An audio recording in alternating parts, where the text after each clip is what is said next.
need to brush my hair. I need to do brush this hair of mine. Brush it good and proper.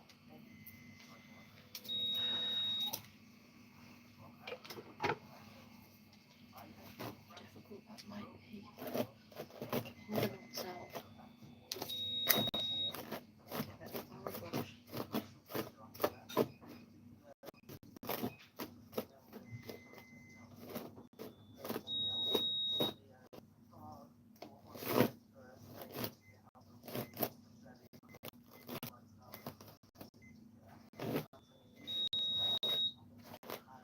This hair of mine.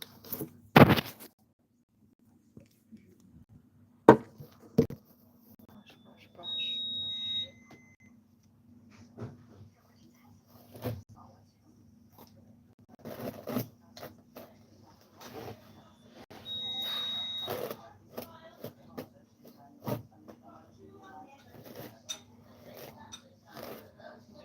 Morning, Ward 43, day 8, no 9, Tuesday, so 5, 6, 7, 9, day 9.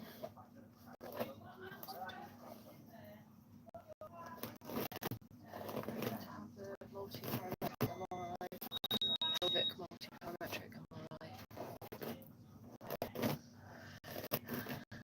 That would be great, just to confirm everything, so I'm not back again. So they can get me back on the road. I won't have to ever come back, apart from if it's to have more babies. That's the only reason I ever want to be in hospital, is to have babies.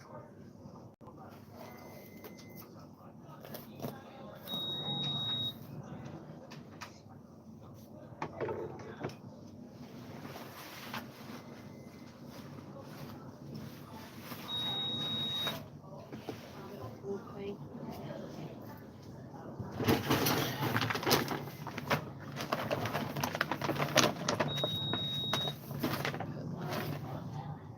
Where have I put my little paper?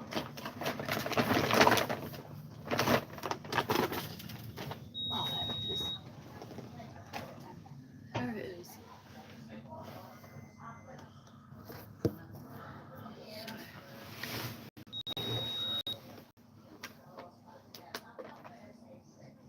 Just make myself look presentable. NHS nurse angels who are looking after me. The least I can do.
No, but I went to a special entrance code, and I said if you could brush it, and anything brush it night.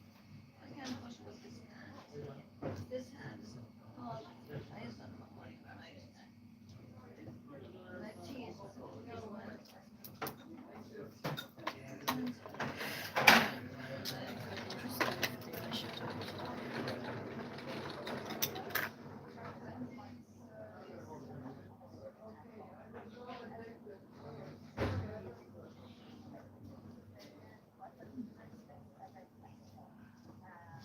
Single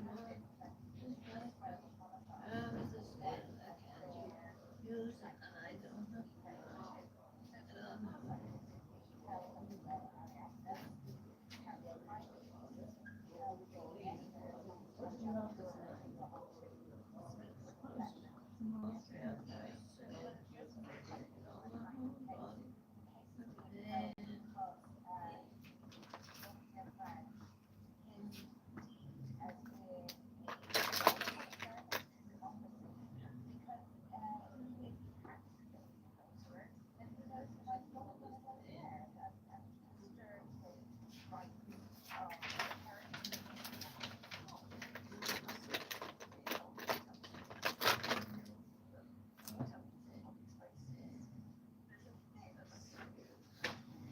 Too long.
Like a milk drink that you can have. Try and see if you like it. Is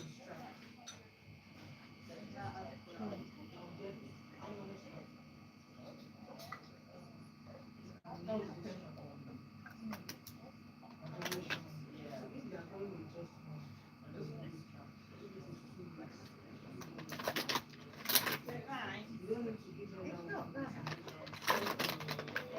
all.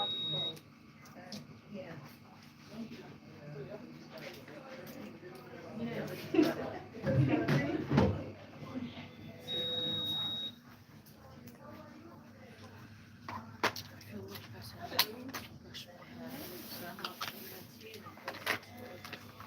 Right, That's so what's when going to. people will bring them. So, if you tell someone,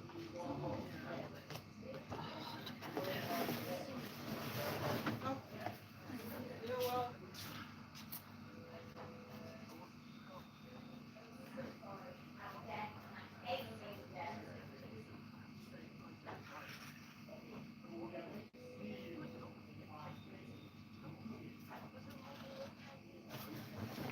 So, breakfast. Wash my hair. I haven't washed my hair because I don't think I need to wash it. Didn't seem too greasy. Got on a fresh top. And I got some good news that the Dublin police have emailed me a letter with a crime reference number, which means that hopefully they're investigating why the Booking.com hostel didn't give me back my passport. Now I am partly to blame because I left it too long to book a courier, but at the time when I tried to book the courier there was a lot of obstruction. I was also suffering from a lot of illness and this. Lord, who is blooming with my bed? It's really good news. The bacon They is said fine and everything. investigating because today I was actually Out of thinking the in back, my I've bed been ordering a all new with passport catches. because I was like, I need a passport, like I need it for What's going on in this woman's face? Booking.com, I need it for applying for things, I need it for even just accepting deliveries, using Uber Eats. If I ever want to stay in a hostel or go in a hotel, I need a passport for ID, I need it for a driving license application. So I haven't had my passport since last March when I left it at the hostel in Dublin. / they didn't give it to me. But the Garda in Dublin are looking into it for me, which is great. I reported it a couple of weeks ago because I went into the bank and spoke to the bank manager and he said, why don't you get some family in Ireland to go and collect it for you? Which actually is a really good idea. It would be a really good way for me to connect with the people in Ireland who might then invest in me more if they do me a favour. But then I thought that the hostel not getting back to me, that's a problem. I think because I was emailing from 2 email addresses. But they still have my passport, so anyway, ultimately I just need my passport back and that's it. I'm not really looking to press charges against anyone, I just need my passport back. So hopefully the Guardian in Dublin will help me with that. And then I need to get my phone today, because I desperately need a phone. And I think I am going to have to transfer over my old number because I need that number to get into my DWP account. I need to change my Facebook number to the old number because at the moment it's the second phone number. And then I also need it for probably the HMRC Government Gateway account. And just generally, I think I'm just going to need it. And it's how people know me by, and I think memorising a new number would be a lot, and changing my number and all the accounts would be a lot. And I spent years building up those contacts, so I don't know. Sometimes they go that way and sometimes they go more We'll see how it goes. I haven't decided yet. Mrs. Gibson, bed 27. But, I think I'm going to ask to speak to the doctors. Is it on there?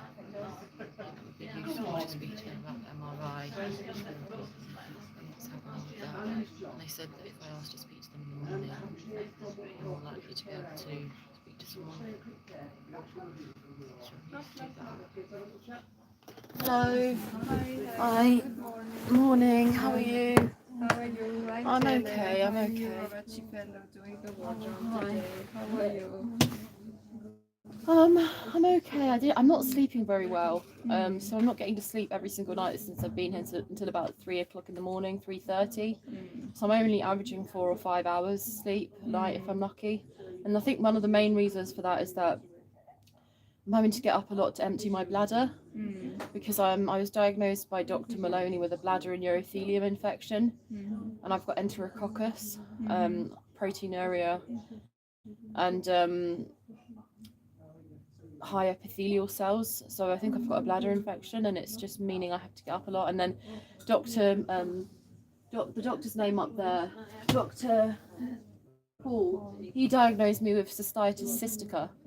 And I think he's put me on pivmecillinam, so I've been on pivmecillinam for about 5 days.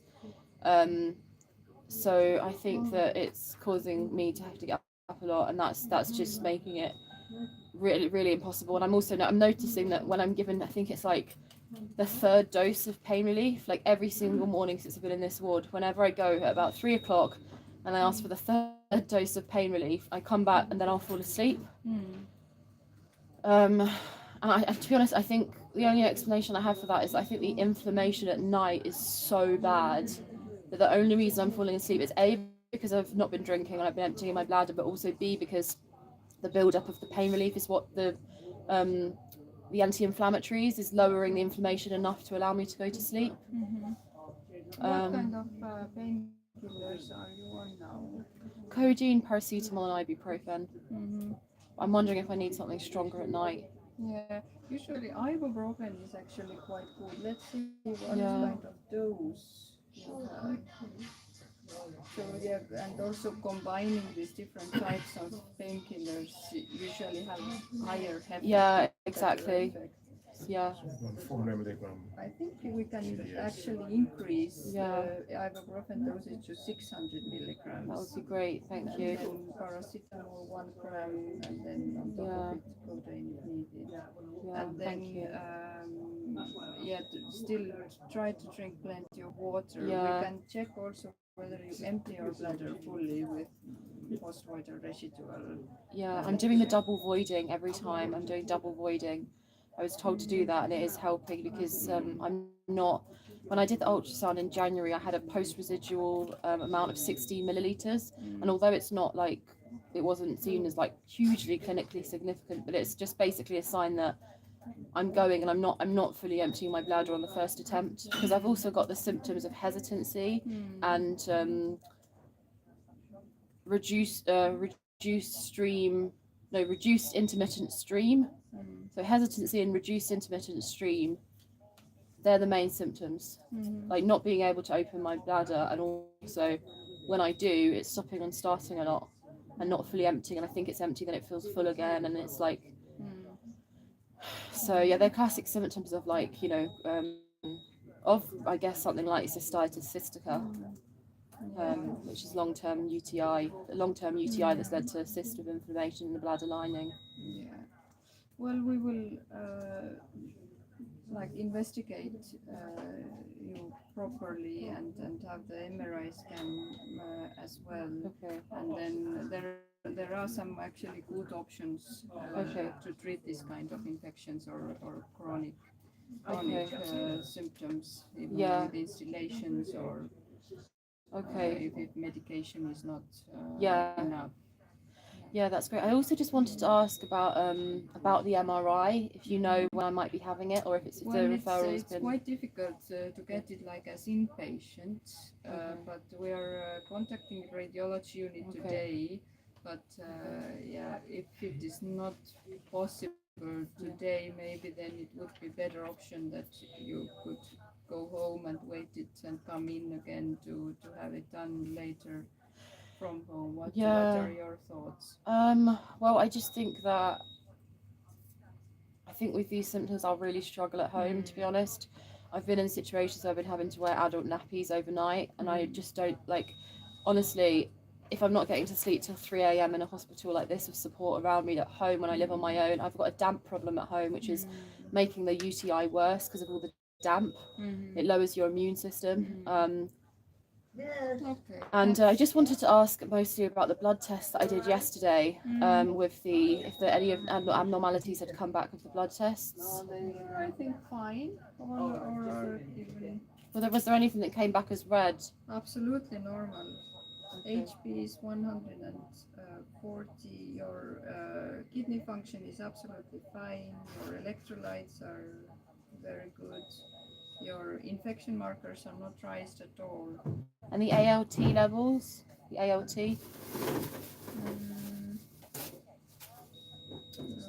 It's absolutely normal. What is it? 36. Oh, that's funny because last Monday when they did the blood test, it was 58. Yeah. So maybe that's a sign the antibiotics have helped. But also just the last thing is I did some swabs a couple of days ago, which Dr. Kazan came and spoke to me about yesterday morning for a gynecological infection, because Nick Parkinson, who's the scientific director of a private laboratory, emailed me based on a private test I did. And he said he thinks enterococcus is what's causing the UTI symptoms. But what he said in his email, he thinks I've got a vaginal infection and it's spilling over into the urinary tract. And that's why it's a recurrent UTI. So that's why a couple of days ago I did the swabs. I gave them in to the doctors, and then Dr. Kazan yesterday came in and I was half asleep, but he was saying something about something, and then yesterday the nurse in the evening confirmed they'd been sent off.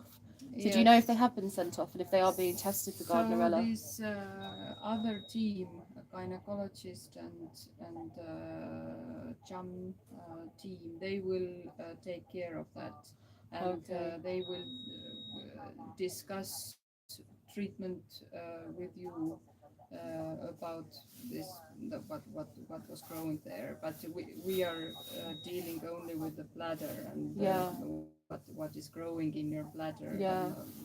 No Honestly, I think, because just one last thing I want to mention is, when I was speaking to the nurse last night about the reasons to have what I've been recommended, which, well, not what I've read and what I think would be best, but obviously you don't have to do it, but it's the multi-parametric MRI. The reasons for that is because I was put forward for a cystoscopy, which I wanted to go for, but because I've got an acute urothelium infection, they don't recommend doing diagnostic surgeries, taking biopsies when you've already got the infection, because it leads to the spread of the bacteria and it can also worsen the pain. So the multi-parametric MRI is a step down from the cystoscopy. The second thing is, if I do have cystitis cystica, then the MRI would show the cysts and the extent of the cysts, and if the cysts are the problem and need to be removed. The third thing is that I was diagnosed last year with a polyp, an endometrial polyp, and it was 3 millimeters at the time, but then I was put forward for a hysteroscopy because I've been suffering from a very, very, very acute pelvic infection, which has led to incontinence at home, i.e. wearing nappies overnight. I couldn't go for the hysteroscopy either. So what the pelvic MRI scan would show if the endometrial polyp has got bigger or has shrunk, and it would also show any inflammation anywhere, whether that is, any inflammation in my pelvic area which has been causing these symptoms. It would show up the inflammation. And I know what you're saying about the blood tests, but it would just be that, because there are other things going on like cysts and polyps and things, and it would show if any of those are what's causing this, contributing to the symptoms. Okay, we will update you if. Okay, yeah, that's fine. Thank you. I'll just wait here.